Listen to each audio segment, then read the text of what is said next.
लोग देखने वाले हैं सामाजिक विज्ञान का जो है मॉडल सेट जो चल रहा है उसका जो है मॉडल सेट तीसरा है। हम लोगों ने फर्स्ट और सेकंड मॉडल सेट कर लिया है, ठीक है। ये तीसरा है ऑब्जेक्टिव प्रश्न का, ठीक है। यहाँ पे मॉडल सेट जो है भारतीय भवन का जो बुक है बहुत ही इंपॉर्टेंट बुक है, ठीक है। इसी से प्रश्न जो है बिहार बोर्ड में हमेशा पूछा जा रहा है, चाहे किसी भी बोर्ड में, ठीक है, ऑब्जेक्टिव के लिए, ठीक है। तो आप लोगों के लिए ये बहुत ही यूजफुल बुक है, ठीक है। तो मैट्रिक का फाइनल पेपर जब भी आप लोग देने वाले हैं तो इस वीडियो को अंत तक देखिए, इसके सारे मॉडल सेट, ठीक है, क्योंकि इसमें हम लोग 5-5 मॉडल सेट सभी विषयों का करने वाले हैं, ठीक है। तो हमारे चैनल से अभी तक नहीं जुड़े हैं तो प्लीज़ जुड़ जाइए और हमारे चैनल को सब्सक्राइब कर लीजिए और वीडियो को लाइक कर दीजिए, ठीक है। चलिए पहला प्रश्न आपके सामने यहाँ पे आ चुका है, ठीक है। आपका पहला प्रश्न देखिए, इस सेट का इसका जो है हम लोग 1 से लेकर 40 तक प्रश्न को कंप्लीट कर लिया, ठीक है। इसका पार्ट 1 हम लोगों ने पहले ही कर लिया है, इसका पार्ट 2 है, ठीक है। कह रहा है इनमें से कौन बहुराष्ट्रीय कंपनी नहीं है। यदि आपको उसको देखना है तो हमारे चैनल पर उपलब्ध है, आप लोग सोशल साइंस का प्लेलिस्ट बना हुआ उसमें जाकर देख सकते हैं, ठीक है। तो इसका जो है आप लोगों को याद रखना है, राइट आंसर क्या हो जाएगा कि Ford Motors, Samsung, Coca Cola, ये सभी हैं, ठीक है। बहुराष्ट्रीय कंपनियां ये सभी हैं, ठीक है। तो इनमें से आपको ऑप्शन नंबर डी वाला राइट करना है, ठीक है। अगला प्रश्न देखिए, कोई आर्थिक नीति की मुख्य विशेषताओं में से कौन सा एक विशेषता नहीं है, कौन सा एक विशेषता इसमें नहीं है। तो आपको याद रखना है समाजीकरण, समाजीकरण मुख्य विशेषता नहीं है, ठीक है। चलिए अगला प्रश्न देखिए, कह रहा है व्यावसायिक बैंकों का राष्ट्रीयकरण कब किया गया। व्यवसायी बैंकों का राष्ट्रीयकरण कब किया गया। तो आपको याद रखना है 1969 ईस्वी में किया गया था, ठीक है, जो कि ऑप्शन नंबर सी वाला आपका राइट हो जाएगा, ठीक है। प्लीज़ वीडियो को अंत तक देखिएगा तभी सारे प्रश्न क्लियर होंगे, ठीक है। इनमें से किसे प्राथमिक क्षेत्र कहा जाता है। प्राथमिक क्षेत्र हम लोग किसको बोलते हैं ये आपसे पूछा गया है। तो आपको याद रखना है कि कृषि क्षेत्र को प्राथमिक क्षेत्र कहा जाता है, ठीक है। चलिए अगला प्रश्न देखिए, देश की संगठित बैंकिंग प्रणाली निम्नलिखित में से कौन नहीं है। संगठित बैंकिंग प्रणाली आपको बताना है कि कौन नहीं है। तो राष्ट्रीय बैंक जो है बैंकिंग प्रणाली नहीं होता है, ठीक है। चलिए अगला प्रश्न देखिए, कह रहे हैं निम्नलिखित में से कौन गैर आर्थिक आधारभूत संरचना है। तो आपको याद रखना है कि कौन गैर आर्थिक आधारभूत संरचना नहीं है आपको पूछा है। तो यहाँ पे नागरिक सेवाएं जो हैं गैर आर्थिक आधारभूत संरचना होती है, ठीक है। अगला प्रश्न देखिए, भारत उपभोक्ता संरक्षण अधिनियम की घोषणा कब की गई थी। भारत उपभोक्ता संरक्षण अधिनियम की घोषणा कब की गई थी।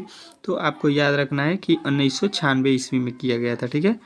चलिए अगला प्रश्न देखिए, निम्न में से किस देश में मिश्र अर्थव्यवस्था है। तो ये प्रश्न बार बार पूछा जाता है क्योंकि ये बोर्ड के लिहाज से बहुत इंपॉर्टेंट प्रश्न है, ठीक है। तो मिश्रित अर्थव्यवस्था आपके हमारे ही देश भारत में है, ठीक है। चलिए अगला प्रश्न देखिए, सेवा क्षेत्र में कौन सी क्रिया शामिल होती है। तो सेवा क्षेत्र में आपको याद रखना है कि ये जो होता है आयात, संरचना एवं बैंकिंग, ये शामिल होता है, ठीक है। चलिए अगला प्रश्न देखिए, राष्ट्रीय आय की गणना किस विधि से की जाती है। तो राष्ट्रीय आय की गणना किस विधि से की जाती है। तो आपको याद रखना है कि आय विविध, व्यय विविध, उत्पादन एवं मूल्य मोड़ विधि, ये सभी विधि से किया जाता है। तो ऑप्शन नंबर डी वाला लगाइएगा, ठीक है। चलिए अगला प्रश्न देखिए आपके सामने आ चुका है, भारतीय बैंकिंग प्रणाली के शीर्ष पर है। कौन शीर्ष पर है। तो आपको याद रखना है रिजर्व बैंक ऑफ इंडिया जो है इसके शीर्ष पर है, ठीक है। चलिए अगला प्रश्न देखिए आपके सामने आ चुका है, भारत का वित्तीय वर्ष कौन सा है। भारत का जो है वित्तीय वर्ष किसे कहा जाता है। तो आपको याद रखना है 1 अप्रैल से 31 मार्च तक, ठीक है। चलिए अगला प्रश्न देखिए, किस राज्य में संयुक्त वन प्रबंधन का पहला प्रस्ताव पारित किया गया। तो वो राज्य जो है आपको याद रखना है उड़ीसा है, ठीक है। चलिए अगला प्रश्न देखिए आपके सामने आ चुका है, कोडरमा का संबंध किस खनिज से है। कोडरमा का संबंध जो है आपको याद रखना है किस खनिज से होता है, अभ्रक से, ठीक है। चलिए अगला प्रश्न देखिए आपके सामने आ चुका है, समान ऊंचाई वाले स्थानों को मिलाने वाली काल्पनिक रेखा है। तो समान ऊंचाई को मिलाने वाली काल्पनिक रेखा को हम लोग क्या बोलते हैं, समोच्चय रेखा, ठीक है, उसको हम लोग समोच्चय रेखा बोलते हैं। अगला प्रश्न देखिए, खाद का कारखाना कहाँ स्थित है। खाद का कारखाना कहाँ पर स्थित है। तो आपको याद रखना है बरौनी में है, ठीक है। ऑप्शन नंबर बी वाला आपका राइट हो जाएगा। अगला प्रश्न देखिए, चूना पत्थर का उपयोग मुख्यतः किस उपयोग में होता है। किस उद्योग में होता है चूना पत्थर का?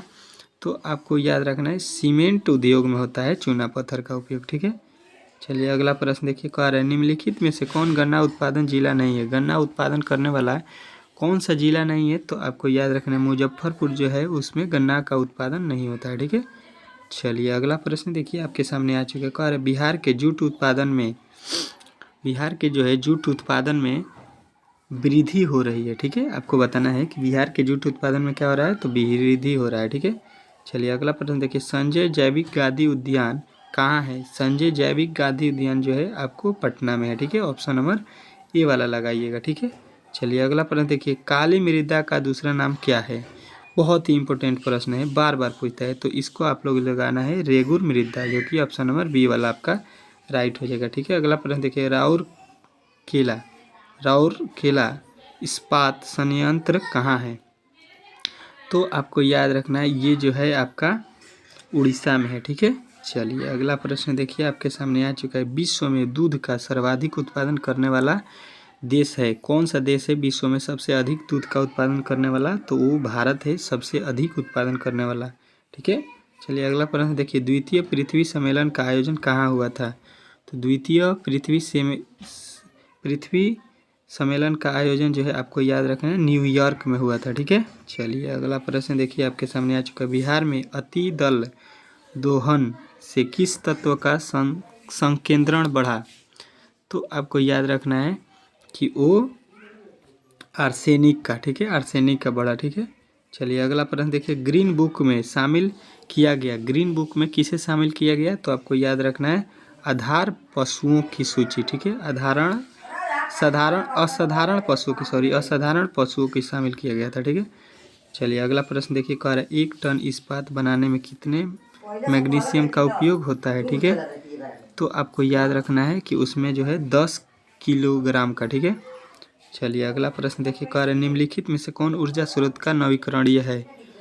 ऊर्जा स्रोत का अनवीकरणीय लिखा है, अनवीकरणीय, आपको ध्यान दे रहे हैं ऊर्जा का स्रोत अनवीकरणीय है, ये आपसे पूछा गया है, तो आपको याद रखना है पेट्रोलियम। पेट्रोलियम जो है आपका राइट हो जाएगा। ठीक है, अगला प्रश्न देखिए, वर्षा ऋतु में कौन सा फसल बोई जाती है? वर्षा ऋतु में कौन सा फसल बोया जाता है? तो आपको याद रखना है खरीफ फसल, जिसमें धान ओन आते हैं, मक्का। चलिए अगला प्रश्न देखिए, डेक्कन ओडेसी रेलगाड़ी किस राज्य में चलती है? डेक्कन ओडेसी किस राज्य में चल रही है ये गाड़ी? तो आपको याद रखना है महाराष्ट्र। ठीक है, चलिए अगला प्रश्न देखिए, कह रहा है चावल किस प्रकार की जलवायु का पौधा है? चावल जो है किस प्रकार का है? तो आपको याद रखना है उष्ण आर्द्र। ठीक है, चलिए अगला प्रश्न देखिए, किस खनिज को उद्योगों की जननी कहा जाता है? किस खनिज को? तो आपको याद रखना है कि लोहा को उद्योग की जननी कहा जाता है। ठीक है, चलिए अगला प्रश्न देखिए आपके सामने यहाँ पे आ चुका है, कह रहे भारत का राष्ट्रीय पक्षी कौन है? भारत का राष्ट्रीय पक्षी जो है आपको बताना है कौन है। तो आपका पक्षी जो होता है आपका जो है हंस, नहीं मयूर होता है, मयूर न होता है यहाँ पे, गलत। भारत का राष्ट्रीय पक्षी क्या होता है? मोर होता है, मयूर उसी को लिखा है। ठीक है, अगला प्रश्न देखिए, कह रहा है बृहद क्षेत्र में जल की उपस्थिति के कारण ही पृथ्वी को कहा जाता है क्या? तो हरा ग्रह। ठीक है, नहीं नीला ग्रह, सॉरी नीला ग्रह बोलते हैं ना, पृथ्वी को क्या बोलते हैं? नीला ग्रह यहाँ पे। ठीक है, चलिए अगला प्रश्न देखिए, कौन प्राकृतिक आपदा विस्तृत क्षेत्र को प्रभावित करता है? कौन प्राकृतिक आपदा विस्तृत क्षेत्र को प्रभावित करता है? तो आपको याद रखना है कौन वो क्षेत्र है? तो है सूखा। ठीक है, सूखा आपको ऑप्शन में लगाना है। ठीक है, चलिए अगला प्रश्न देखिए, भोपाल गैस त्रासदी किस गैस के रिसाव से हुआ था? तो भोपाल में जो कांड हुआ था वो किस गैस के? तो मिथाइल आइसोसाइनाइड, जो कि ऑप्शन नंबर आपका बी वाला राइट हो जाएगा। ठीक है, चलिए अगला प्रश्न देखिए, कह रहे बाढ़ के समय लोगों को कहाँ जाना चाहिए? तो बाढ़ के समय आपको जाना चाहिए ऊंची भूमि पर। ठीक है, ताकि वहाँ पे पानी ना पहुँच सके। ठीक है, अगला प्रश्न देखिए, सुनामी शब्द किस भाषा से मिलाया गया है? सुनामी शब्द जो है किस भाषा से है? तो आपको याद रखना है जापानी भाषा है। ठीक है, सुनामी जो है आपका जापानी भाषा है। ठीक है, चलिए अगला प्रश्न देखिए, संचार का सबसे लोकप्रिय साधन है, संसार का सबसे लोकप्रिय साधन क्या है? तो आपको याद रखना है रेडियो जो है संसार का सबसे लोकप्रिय साधन है। ठीक है, अगला प्रश्न देखिए आपके सामने यहाँ पे आ चुका है, कह रहा है निम्नलिखित नदियों में से किसे बिहार का शोक कहा जाता है?